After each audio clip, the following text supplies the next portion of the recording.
board and get started. What we're going to review is the probing that we talked about before, because some questions have come up about the difference between using probing with a buyer and with a seller. Because last time we talked mostly about how to use it with buyers and a little bit about how to use it with sellers. And then the question came, how do you close that out when you're done? So probing with buyers is primarily getting the information about what they're interested in buying and what their motivation is. So that's why when we divided the screen into the page into fourths and had the need and want, and then the non-negotiable on one side and negotiable on the other. When you're working with a buyer,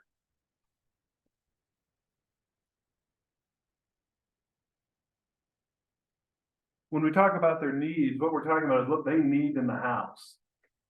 This is where we start with describe your dream home. What does your home absolutely have to have? And then you take the time to ask follow-up questions. When they say things like, I need 4 bedrooms. Okay, tell me why you need 4 bedrooms. This rather than how many kids do you have? Now you're gonna find out more. Tell me about the yard. What are you looking for? Tell me about garage. What am I we're talking about? I've got a referral. They're PCSing here from out of state to Hill Air Force Base, and they've been busy. They've been in and out of town where they're at. She finally got looking at homes over the weekend, and she sent me one that her husband found on Realtor.com. Said, we really love this home. Could you find something like it for less? Because it's like $955,000. 6-car garage in Ogden. Like, no, sorry, I can't find another 6-car garage. I'm like, 6-car garage. Damn, that's bigger than my house. Yeah. But I did find some other homes in that same area that are a little more reasonable in their price, but no, sorry, no 6-car garage. Because they're still trying to figure out what their dream home here is. Okay. The needs, this is really what the basic home is. Want is when you get into the dreaming. Okay. We've had enough of a conversation. We're past how many bedrooms and bathrooms and that. Tell me about your dreams. And this is where it gets most interesting if it's a husband and wife. So tell me what is most important to you. And then it's like, tell me what's important about the kitchen. Then it's always interesting to ask the other spouse. What do you think is important for your spouse? And boy, are they wrong. Right? If I ask your husband what you want in the kitchen, would he have any clue? He doesn't know. Why not? Because he's not me. Does he spend time in the kitchen? No. So is anything in there about it? Me. Yeah. I don't cook, and I love to cook, so it's fine. Which works, but he probably couldn't describe the kitchen to you in a way that would work for you. No, because I need it to function the way that I need it to function. Okay. And because I'm left-handed, things need to be different. By the way, do you know left-handed people have more than twice the mortality rate in industrial accidents as right-handed people? That makes sense too. Having worked in a shop in my earlier life, I hate chop saws. It's awful because everything's the opposite way. I can't hold it with my dominant. Yeah. So you're going to view it though from that perspective that it's a lot easier to have the things you're going to be using most dominantly on your left-hand side. But think about most homes that have a U-shaped layout where the kitchen sink is. Where's all the counter space? On the right. On the wrong side. Yeah. Where's the fridge? Way over there out in the hinterland. Okay, so the idea behind getting what they want is it gets them thinking more about, hey, if I could dream what's in there. Knowing that, as Marty used to say, okay, once we get the dream house, described, take whatever price range you were thinking and add $50,000 to it, and that's about where we are. Because by the time they get them describing the kitchen and the bathrooms, because those are the most expensive homes in a house to build, they may realize they want a lot. That's why we get into the non-negotiables. Now, there's certain things about this home that just have to be there for you to be able to buy the home. Versus, the non-negotiables, these are the deal breakers.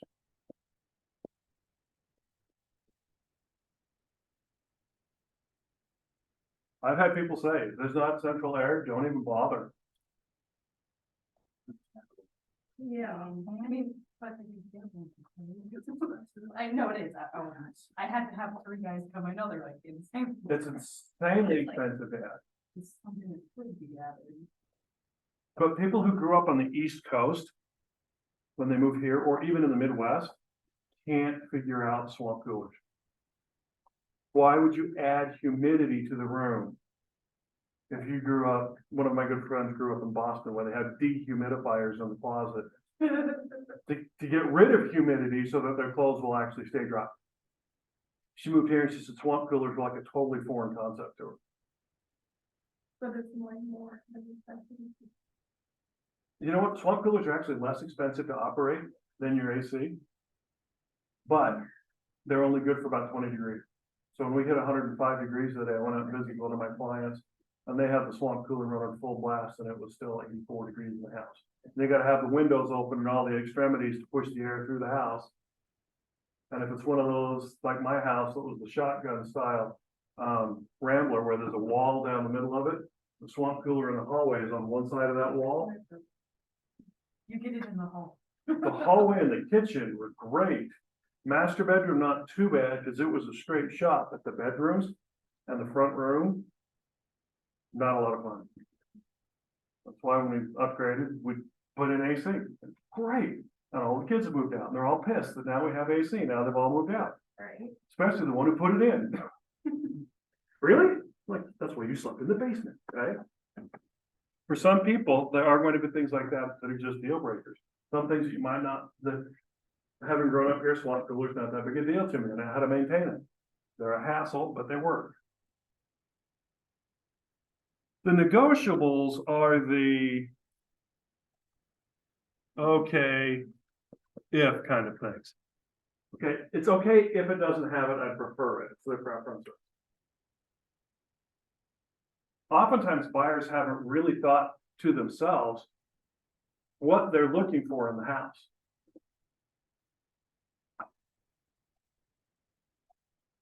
Or the neighborhood. What's important about the area where you'll be living?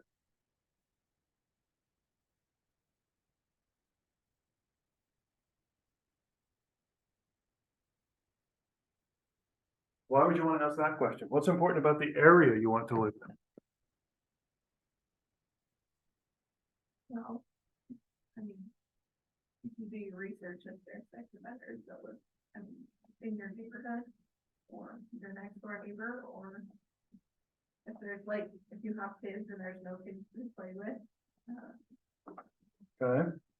We can't always get all those demographics.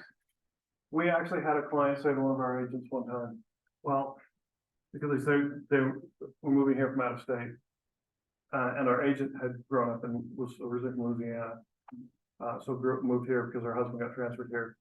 Client says to her, well, I just don't want to live near any of those Mormons because I've heard they won't let their kids play with our non-Mormon kids. She's like, and you have to understand. But the saving, one of the saving graces was that our agent is not LDS. And she said, when her husband got transferred here, she heard all those rumors. And they had moved out to Saratoga Springs where it's, it's a big mix. She said, you know what, honestly, nobody cares. They're neighbors. My kids play with their kids come over here, they don't care that we're Catholic, we don't care that they're Mormon. Our neighbors. Yeah, because you live in Salem. I grew up in Salem and my parents were not active in the church and their kids would not play with me and it sucked. And it's tough because I technically I can't answer that question Yeah. Yeah, because religion's a protected class. right. I've had people say, we had a client who wanted to make sure he could see the temple from where it was at. Dude, I can see 3 temples from my backyard. Right. So how close of a view did you want? Yeah. But we've also seen advertisements like within walking distance of the new LDS temple in Saratoga Springs. Temple, okay. You're on what temple? You see the problem here? Yeah. Okay, so sometimes we have to help them understand that some of the things they're looking for, there just isn't a way to filter for, or I can't cross that line. But I've got a lot of clients who, when they PCS or get stationed at Hill Air Force Base, because of their assignment, they need to be within a half-hour driving time of the base. Have you ever used the drive time search on the MLS? There is a drive time search on there. When you use the map search, you see a little car icon.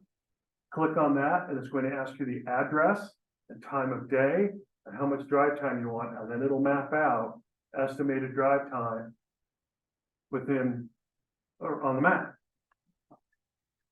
Because I've had people say, well, I've got to be within a half an hour of Hill. Oh, well, which entrance? There are 3. But they'll be surprised at just how big of an area that is, because, well, we heard from somebody who was there before that, I mean, we're gonna have to be like in what, Ogden? No, there are bigger areas. By the way, VA does have some kind of, I've only run into it once. But if your drive time or your commute time and expense becomes too high, it could become a condition of loan. I had that come up because the wife was on there as well, qualifying income, where they were moving to. She was a regional manager for Dollar Store. And there wasn't a dollar store out in Eagle Mountain at the time. And they wanted to know, well, how far are you going to be driving? She told them. So that's too far. She said, it's a company car, they pay for the gas. So sometimes things like that can come up in this. It could be a deal breaker because of some of the conditions he's looking for. I did have one individual tell me he only wanted to stay in the ward he was living in.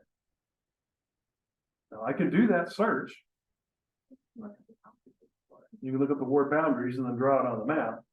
And informed him that there was one house in his ward for sale and he didn't like that house anyway, so you're stuck where you're at. But that was a deal breaker for him. Sometimes deal breakers may end up, or maybe schools, and you can search for homes by school boundary. I've had a client who was kind of looking, but she didn't qualify for much, but she had a daughter in a special needs school. And if she moved, then she was either gonna have to go to the regular school, they're gonna have to try to do all the paperwork to get her back in the special needs school and drive and everything else. So some of those deal breakers we're trying to find out. Some school district boundaries are stupid too. And district boundaries are never permanent. They always move. Well, let me tell you, the boundaries are my house. And then, so all of the kids that are in our neighborhood go to one school, and then on the other side of my house, the other ones go to the other school. But I'm like, it's closer to the one school, so we got a boundary exception, because I was like, I'm not gonna drive. Yep. This is dumb. When your fence line turns out to be the boundary line. It's so dumb. Or you have to live 2 miles away to ride the bus. and It's a mile. It's a mile it's a now. mile, It used to yeah. be 2. But you know where they measure that mile to? The driveway of the house. Yeah, A good friend of mine had to have rode the bus when we were in high school, but he had to have the card that said if the bus wasn't full, he could ride, because the end of their house it was like, was far enough away, but the driveway was on the other side, opposite side of the yard, so 100 yards, less than 100 feet difference. So sometimes you are gonna run into some things like that you may not be able to overcome, and they need to But this also helps set with your buyer, set some realistic expectations. But those are like things that you wouldn't even think about unless you knew about them. It's like I wouldn't have known that the bus doesn't come to my house unless I would have known that. Yep. So your buyer may not know those as well, but that's also why they have a due diligence period to find out. We're going to do everything we can, but we can't. The perfect home doesn't exist, or if it does, it's not in their price range. If you get everything. So that's why we want to find out what their absolute basics are. And then, okay, as long as, let's keep filtering for this and get as close as we can. Now, we've gone over this before, but as you go through this, you keep restating to them what, what they said. Make sure, help me understand. I want to make sure I'm hearing you correctly. It sounds like what you want. Those types of phrases are non-confrontational. By saying, help me understand, it puts them in a position where they feel like they're driving the conversation and they're actually listening to you or you're listening to them. It's a non-confrontational question that will get them to open up. See, some of the older versions of scripts like this would say, tell me how many bedrooms you want, how many bathrooms, what, tell me, where do you want the kitchen? And you tend to cut off their thought process because as soon as you say, oh, you've got 3 kids, so you need 3 bedrooms. They may have been thinking 4, but yeah, I guess maybe 3. So you're doing this in the buyer consultation after you've explained the legal stuff. This is what I'm doing before I get to the legal stuff. This is getting to know them and helping, this gets them talking first. Okay, it's the way Marty taught it earlier to do it. One way to, Like the legal, do you see what I'm saying? Like in the thing that he was showing us is like talking about the legal stuff and then Okay. doing the discussion and then doing like finding property. So, it's your personality. I prefer to do this first okay. This makes more Be- sense. because, Yes, so it does make more sense. yeah. I prefer to do this because it breaks the ice and gets them talking first. Because the closeout on this is then, has anyone talked with you about the contract? Okay. Now let's talk a little bit about the process. Has anyone taken time?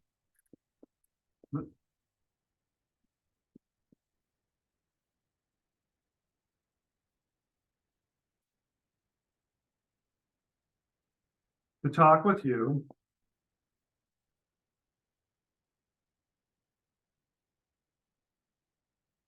about the home buying process?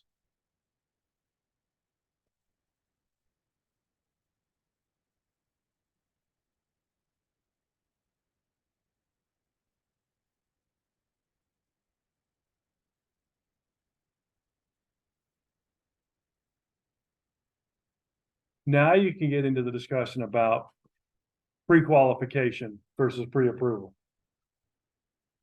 The contracts. What is the difference between being pre-qualified and pre-approved? I'm not sure I totally. So pre-approval is you basically do everything but being, no. It's gone through desktop Yeah, underwriting. that's gone through like pretty much everything other than underwriting, and pre-qualifying is just saying, yeah, you qualify for this. But it's not actually doing the underwork of getting the basic approval from the lender. From a seller's perspective, a pre-qualification letter isn't worth the ink it took to print it. Because it's just, they had a 10-minute phone conversation and, well, I think this is how much I owe, or I earn a month, and this is what my car payment is, my house payment and stuff like that. Pre-approval means that they've provided the taxes, they've provided the proof of income, they've gone through, it's called desktop underwrite. So everything, all those documents been put through the computer, and if everything lines up, then really what that pre-approval says is, this is the maximum loan amount that an underwriter would approve at this quoted current interest rate. All you have to do is go get a contract for a purchase now.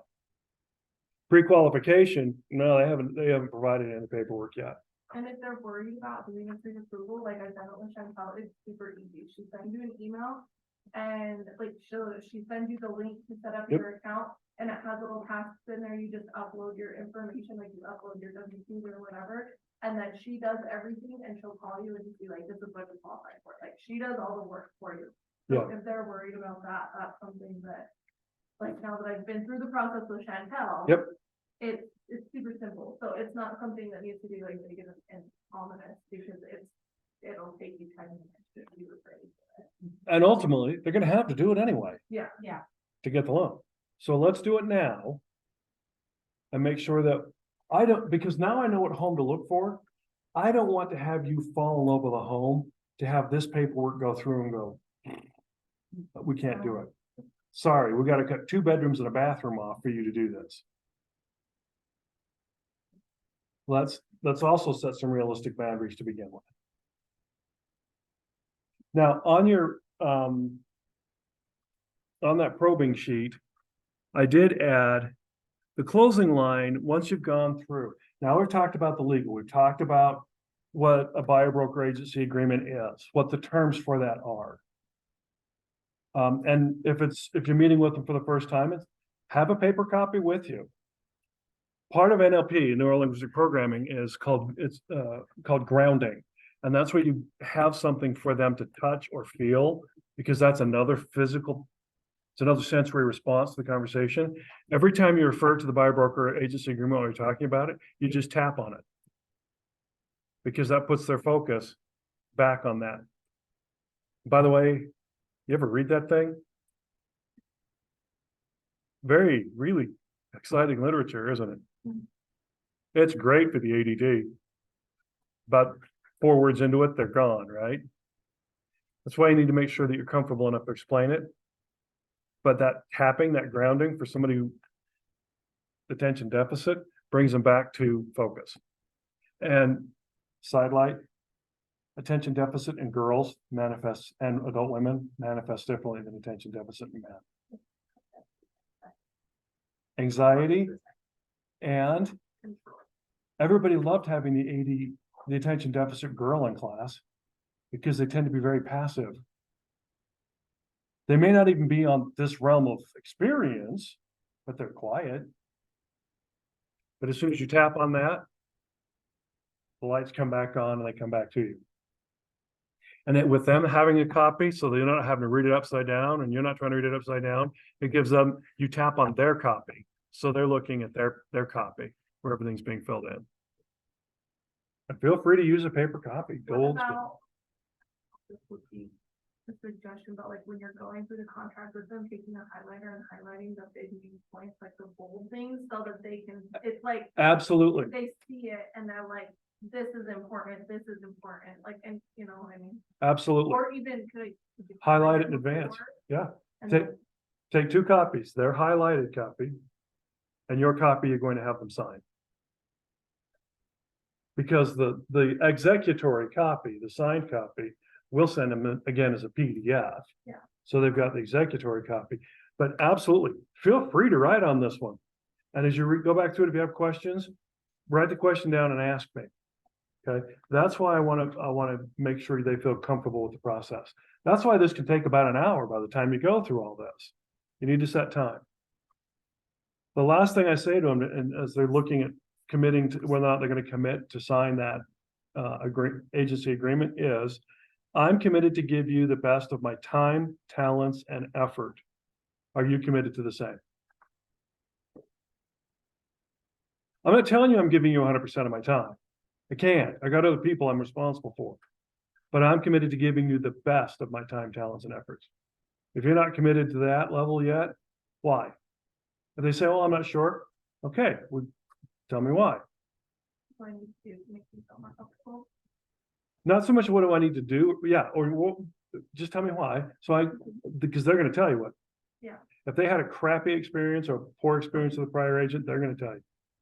So tell me what you're expecting to have happen this time. Okay, that's why I say I'm giving you the best of my time, talents, and efforts. My time is available to you, my time, I know that your time is important. If you say that this is the time of day you can see homes, then I make arrangements to make sure you're there. I've got talents in looking for homes and helping you see things. I've got the talents of a whole brokerage that I bring in to help with the process. Second question, this is like when we get in. Yeah. Talking to them, but like a lot of the things that, at least, I don't know about you guys, but for me dealing with is all the people that, like, yeah, I wanna go see this home. And so it's like, how do you, I guess, bridge that gap when you're taking those clients out to go see homes or whatever, but Right. they've not signed anything. How do you get to that point? And then most of the time you've already met them, so it's like, does that look different when you're sitting down and signing that agreement when they find something, like, what is? So this doesn't have to be formally written down. It works for me to do, or a lot of agents do it, so you can remember it. But as you're walking through a home with them the first time, as you're talking with them about the home and what they're interested in, they'll start divulging things. Right. And that home oftentimes is kind of the grounding point. This is their first example. You walk out front, away from the Ring doorbell. Say, so tell me about what you saw in the home. What about this home meets what you need? Is there anything about this home that meets what you want? Are there any deal breakers with this home? Because at least now you're both talking about a physical example.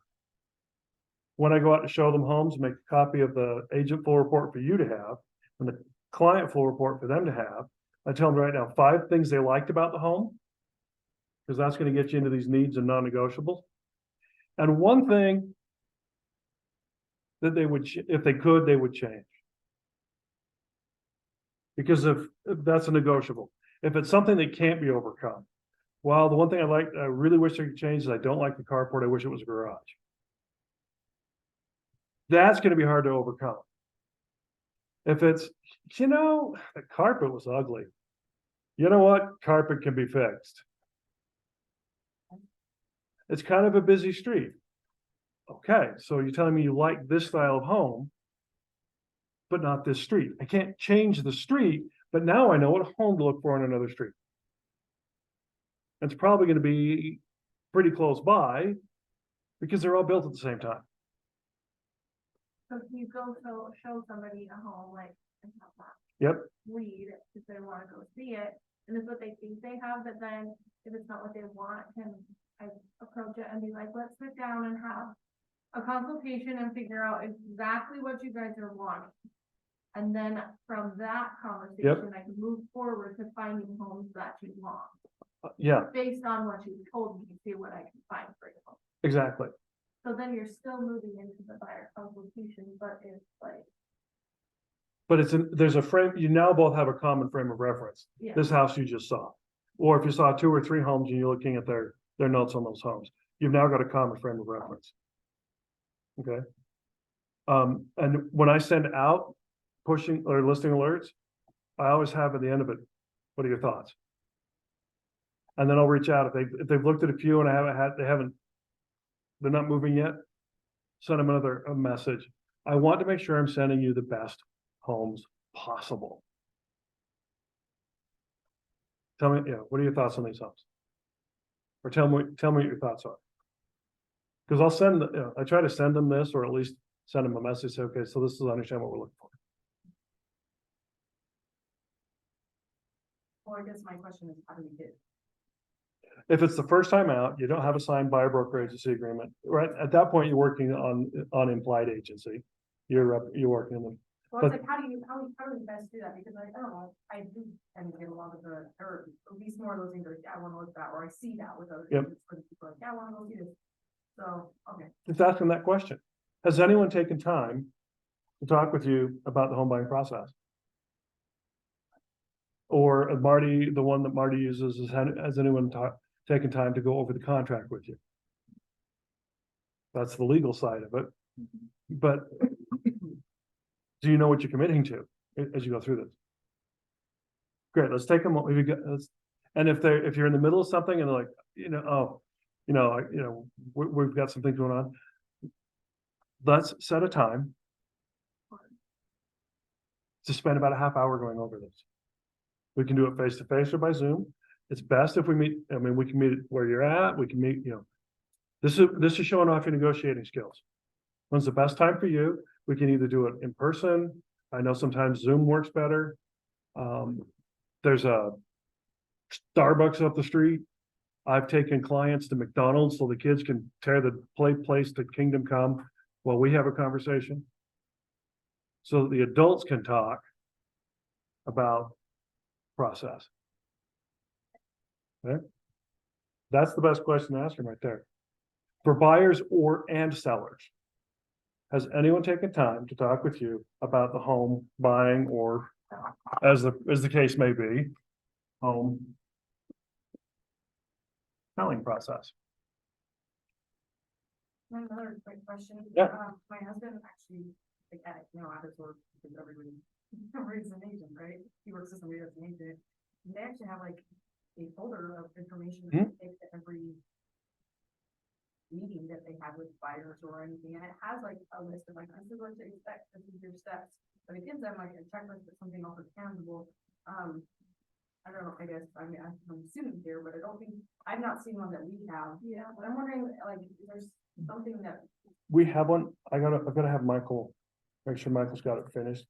Because we have one we used with McKay that we've rebranded and updated. Yeah. And then you print it and you take it with. I would love that. We've been trying to get, even if you just go to the Office Depot or, and buy the just plain colored folders. Yeah. And you slide them in there. It doesn't have to be something super fancy, but something that they can hold on to and have with them. Yeah. And, have a couple of them in your car, the buyer version and the seller version. Because we've got some, like a list of thou shalt nots, the top 10, please don't do this to me moments. There we go, ideas on getting the home ready for photography and for Do listing. you even include in that packet, like a list of different inspectors and Mhm. things like that, so then they have all the information in one place and you don't have to you don't have to remember to give them this information. Yeah. Like, it's in the packet already. Yeah, let me ask Michael where we're at with that, because we've got a list of inspectors that our agents have used over time and have had good experiences with. The worst experience I had with an inspector was one of my clients just went ahead and Googled inspector, and I don't know where they found this clown. Probably the same one that inspects my house. Yeah. I mean, I have t-shirts older than this kid was. And he missed so much stuff. But he was bright and bubbly and more than willing to. But the appraiser that I got assigned that didn't want to be, guys older than dirt. I think he appraised Brigham Young's original house. Doesn't pay for MLS access. I had to go let him into the house. And then he forgot to take pictures for the report and I had to go back out and take pictures for of my listing to share with him.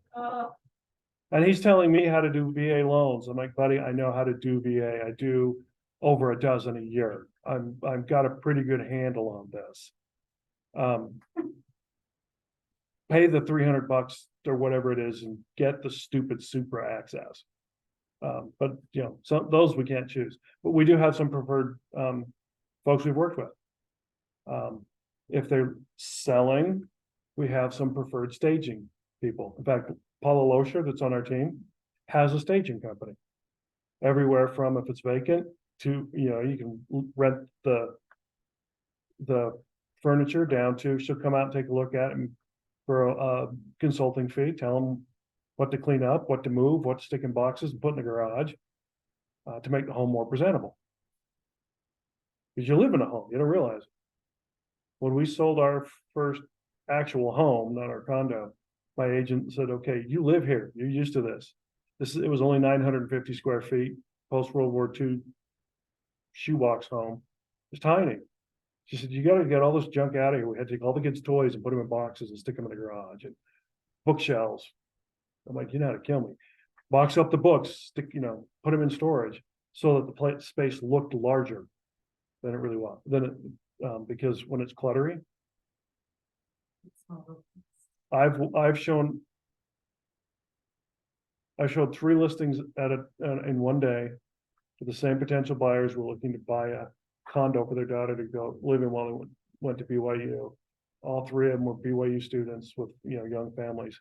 We're tripping over toys, dirty clothes, stinky diaper pail. I'm like, come on. Do you want to sell this place or not? That's where the seller then comes in. Seller, what do you need to get from the home? This is where you look at what are they looking to net. Okay? With seller needs. And with buyers to some extent, you're also gonna be looking at money on needs, you know, what price point and timing. But with sellers, it's a big deal for sellers. Of course, is money. Time. How much do you need to, give me a rough estimate of how much you think you need to get from, walk away from this transaction with, in order to make the next transaction work. Now, if you're representing them on the buying side, that's a good, you know, you've already talked about the home they want to buy. What kind of financing are they looking at that? What kind of down payment are they looking at? But timing works best for them. And same kind of thing with them. As offers come in, are there some things that are just non-negotiable for you? Look. Yeah, I know it has solar panels. I can't pay them off. Yeah, well, that was your first mistake. Can they restrict what type of loan or financing they take? Yeah. That is not a restricted class. So if they say they only want to list cash conventional, no FHA, no VA, they can, as a seller, can choose to do that. I saw one again this morning that still has cryptocurrency on the listing. Yeah, really? With what crypto's done the last year, you want to sell your $850,000 house and lose $100,000 in the next couple of months? Go for it. But it's still an option. This is also where you need to, as an agent, especially if it's a condo, say, well, you do a little research to make sure what kind of financing it qualifies for. Because has anyone talked to you about the home selling process with a condo? It's different with an FHA and a VA offer. And that includes a home equity conversion mortgage for purchase in a 55 and over community. Well, it'd have to be 62 and over because that's minimum age, but some of those retirement communities, people are doing that. They're using sell the existing home, down payment to cover the minimum required, do the rest, do the remaining balance on a home equity conversion mortgage and keep all the equity they want, the rest of the equity they want to keep the house. But it's going to have to meet FHA requirements. So you're still going to find out what they need, you know, what they want. Well, I'd really like to be able to keep the fridge. Love this fridge. All right, fine. So we put that on the exclusion.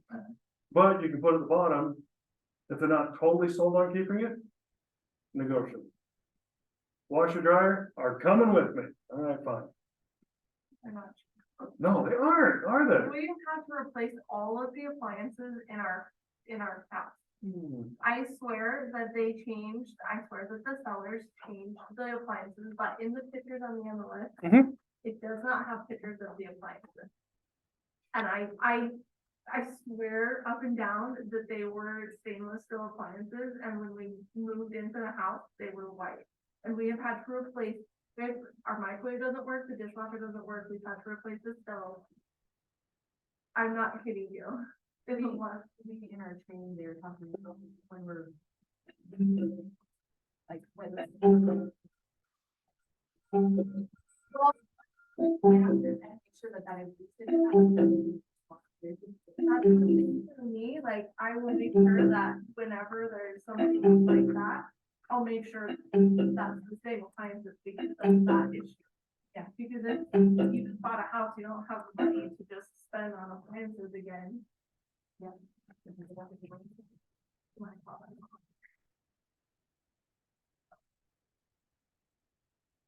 He was just trying to do a quick deal. But we did have a client who had just brought in this massive stove. And the original stove was still sitting out in the garage, and they said, well, we're gonna swap them out. Like, then you know what? I know you love cooking on this stove, but swap it now. So there isn't a misunderstanding Yeah. in the future. That's why I hate it when I say, I told you this before, I saw a listing. They took like 6 pictures of the dining area and this big huge chandelier. You read the exclusion mark, chandelier in the dining area to be excluded. Then take it down, put the original melon lamp up and let somebody else decide. Otherwise, there's gonna be a fight. So find out what those things are, what they want to take or save, but what needs to stay with them, what's negotiable and non-negotiable. Because it's also going to help with you as you start looking at pricing. Are they in a position they could do minor repairs if necessary? Are they moving out of state like Sarah's? They're not gonna come, they can't come back and fix things. So if something comes up in due diligence, are you prepared to negotiate on? And what are your options on due diligence? As a seller? Fix it, price adjustment, credit, reject it. Buyers right now, if you reject it, buyers have options. Minor repairs.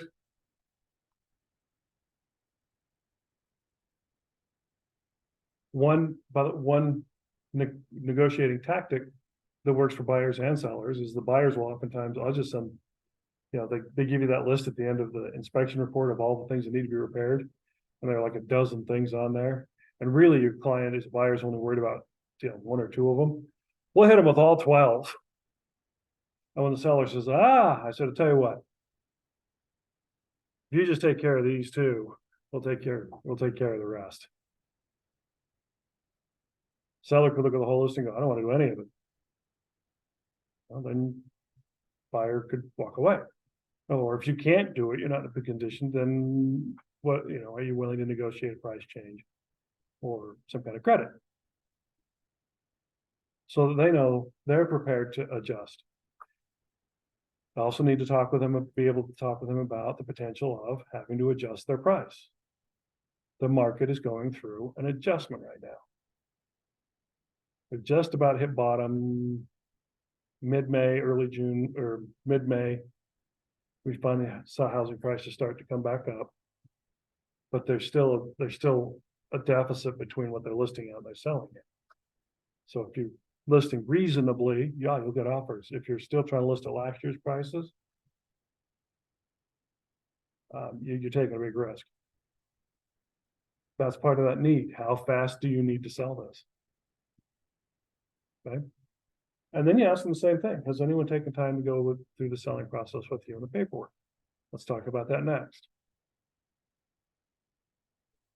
One thing I recommend they do, walk through this home the way you did as a buyer. Look at your home from a buyer's perspective again. Because if you're saying things that a buyer would probably want to have fixed or updated before you sell, then do it now before we list it instead of having to do it later when you're trying to get packed up and ready to move.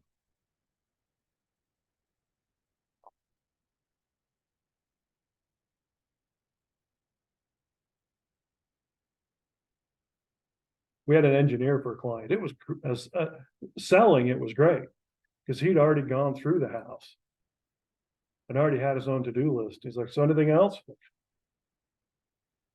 No, you're good. Actually, you had a couple things on there I didn't even think of. So yeah, you're good. And he's like, okay, and I'm already working on, you know, you can say, great, you're prepared. One of them, because he was moving overseas recently, he knew his house was going to be total chaos. He said, can we wait to do pictures until it's vacant? I know they sell a little bit better if it looks like somebody's living in it, but right now everything is in total upheaval because we're entirely dependent on when military movers are going to come pick up their boxes and haul them out of here. Yeah. So I said, okay, we can do that. I'll just be prepared to, you know, meet the photographer. Mow the lawn 2 days before pictures, please. Shovel the sidewalk. And if the house is being listed in December, wait to put the Christmas decorations up until after pictures are done. Nothing looks as ridiculous as a listing in January and February that still has a Christmas tree in the picture. Don't list your house in December. You know, my house in March when I was leaving, and brilliantly opened the back one door, and there was dark everywhere on the, oh my God, Clean it up. goodness. Marty still has a copy of it. Our most ridiculous addendum we had, a seller had to sign was, in the event that the snow has not cleared off the yard prior to possession, seller agrees to pay a $250 gift card for Dr. Scoopy Poo for the yard to be cleaned once snow is off the yard. Because they had a dog in the backyard and the buyers didn't want to have to deal with it. The snow was off the ground, so it saved her the 200. Like, how many times do you get to use the term Dr. Scoopy Poo in an addendum? Well, it's like the plumber that drives around in Utah County, but I think it's just off the side of his truck or something like that. Like, it's great advertising, it really is. I'll bet. I would be so embarrassed to drive that around all Yeah. the time, but. But same thing, find out what these negotiables and non-negotiables are. This tends to be a little bit, a shorter of a conversation. Until you get into when it's time to do, if you haven't done one already, then you have the opportunity to come back and say, okay, we talked a little bit about what you want to get out of this home. Tell me how much you owe on the home. Do you have a first mortgage or a second mortgage? Now, I'm gonna go back and do a little more research. I'm gonna share a net sheet with you, and then we're gonna have another conversation. And then you and I are gonna sit down and fill this out. And this is gonna give them an estimate of how much they can reasonably expect they would walk away from the transaction with.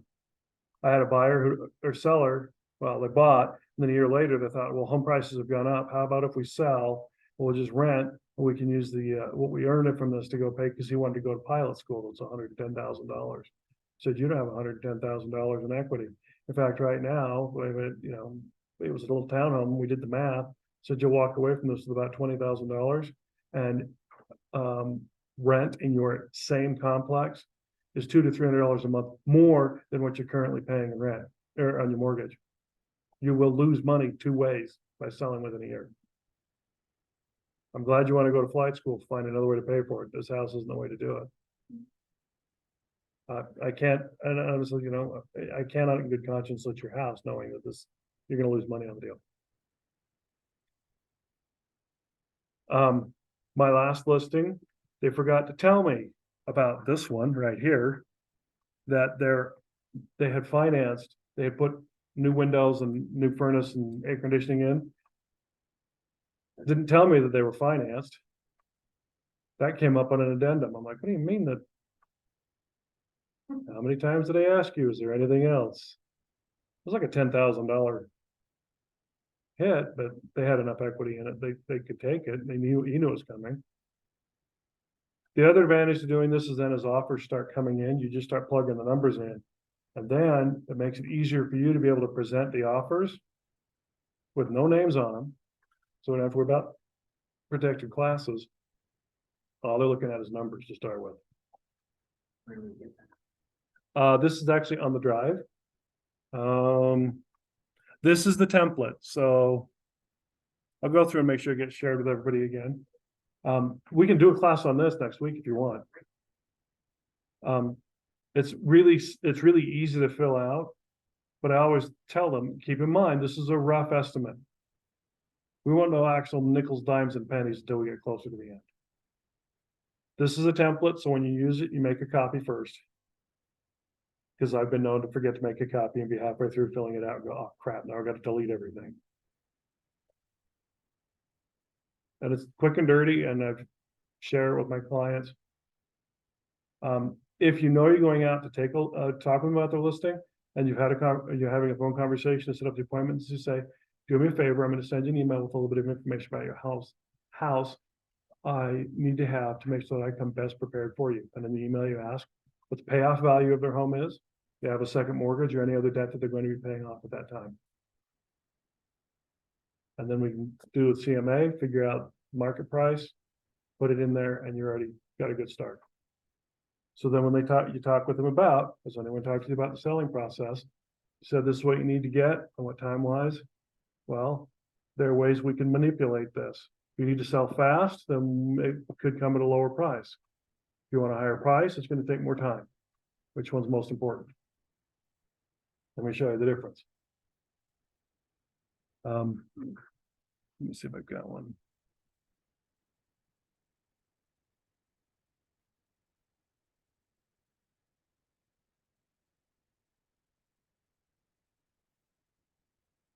I think Doug, this is the one you and I did. They're pretty easy to fill out. And this one, they figured a sales price of 880,000, have about 440 outstanding on the loan. If they did a reduced commission at 2.5%, it already figures out the commission amounts. The prorations, oh, that's way off. No, that's gonna be totally screwed up. It should be 2022. There we go. You can estimate about when it was gonna close.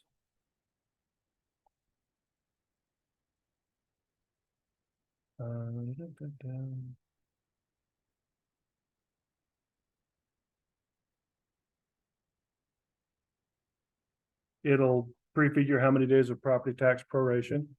Look up on the property tax, how much they paid the year before. It'll kind of estimate how much to withhold. Owners, right here, owner's policy of title insurance, you can just ask Amanda real quick. Amanda, how much would this cost? And she'll need to know the approximate purchase price and the county. The rest of those, the fees and that, we just leave in there because they need to know they're gonna be paying title fee. You can even ask Amanda how much of the title work fee. The $50 conveyance fee, that's standard. And then down here, you can even put in here if they're gonna be paying any types of closing costs. And down here, you can even put in if they're gonna be paying home warranty or anything else. And then at the bottom, here's your estimated what you walk away with.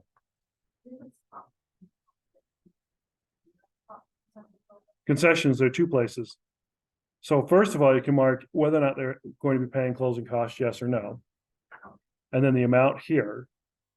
Then you'll notice there's other encumbrances like a home warranty or payoff, you can put in there. Okay. So should we plan to do this one when we get next week when we get back together? Okay, because this is a big part of a seller console right here. All right. After we meet with them and send it to you, or you sit down and plug that in? If I'm making an appointment with them, that's why I sent him, said, I'm gonna send you an email with some information I'd like to know about your house to be best prepared to talk with you. And in the email, I'm gonna ask for payoff value. If they have any second mortgage or other debt they're gonna be paying for. So in the email, you just say, yeah, you know, we share this information, so I can. Yep, so I can be best prepared. Yeah. That way I can have the net sheet ready. And then the day before and if the appointment's a couple days away, I said, the day before, I said, I'll share this with them in an email. So I've shared some information with you that's part of how we look at preparing to sell your home. It's called a net sheet. We're going to go over these numbers tomorrow or, when we meet at blah, blah, blah, to talk more about the number side of it. That's part of the process. Because then you can walk into the CMA and say, look, here's what the comparable homes are selling for. The comp shows this specific dollar amount, but you can think about selling within a range. You can do, we listed here on list price 1, change column 2, here's the bottom end, column 2, you can put to the top end. If money's important to you, then we can list at a lower rate, or if money's important to you, but you're okay on waiting a little while, okay, we can list high, but it's going to take a while. If getting out of here is important, well, we can list it at a lower point. And then see if we get enough interest that somebody starts pushing it up. But is there like a cutoff? I can't go below this and be able to make the move work. So what's your drop dead point? If they list it really, really, really high and they're okay with floating down, floating down, floating down, floating down until it hits the right spot, at what point are you going to cut it off? How do you go about talking with them about like the buyer's agent commission and stuff, like, I know that you negotiate your own commission and all that, but when you're discussing like, yeah, this is what you are agreeing to pay a buyer's agent commission, how do you? You're agreeing to pay a commission to my brokerage for my brokerage to do everything we can to bring a ready, willing, and able buyer to your home. Buyers will be working with their own agents. Consequently, I take that commission amount we've agreed to, 6%, and a portion of that, 3%, so half of it, I agree. Because the buyer's agent's gonna be very busy working with the buyer and taking care of their needs as well. They're going to be bringing a ready, willing, and able buyer to you. That's why that commission is listed that way. And in the buyer broker agency agreement, it shows the total amount first, and then the amount that's the buyer agency, and helping them understand that if it's the broker amount is 6%, that's to do all my marketing, all the preparation, all the selling of your home, all the contacting other agents, the follow-up, all that. That's not 6% plus 3%. It's that 6% split down the middle. Because sometimes people go, 6 and 3, that's 9. You said 6. Well, here's a question. Yeah. Because apparently, there is some class action lawsuits going on right now. Those class action lawsuits have been going on for 5 to 7 years. So I guess they're getting ready to go to trial, is what I've heard. Even if they do go to trial, none of them are in the circuits that affect Utah. And if they do go to trial, Could it change the way and like get rid of buyer's agents because of the ultimately, issues that they're having? ultimately, it would take the Department of Justice continuing to push it all the way to the Supreme Court for it to be a national issue. And then they. Because the Commerce hasn't gotten involved in trying to set any kind of national standard. Because it's a violation of their own existing banking laws. Mhm. So the lawsuits that are there have been ongoing for 5 to 7 years, depending on the jurisdictions. Ideally, we want to get 2 different district courts with 2 different decisions, Like, yeah. because then we don't, because then we have disunity in decisions, and the Supreme Court will be more likely to pick it up. There have been variations on it that have appealed to the Supreme Court, and the Supreme Court has refused to grant certiorari, which is certifying that they'll take the case. Oh. Because there hasn't been any difference of opinion on the circuit court level. Oh, And even at that, if it's only 2 circuits, typically it takes 2 to 3, or it takes more than 3 circuits to have 3 different opinions for it to work. And side note, the Supreme Court receives 15 to 25,000 applications a year. They accept between 100 and 150 of those. You have a better chance of getting hit by lightning than you do of having your court case taken up by the Supreme Court. right. Okay, I was just curious because I was watching, I was listening to you, I wasn't really watching, but I was listening to, they were talking about how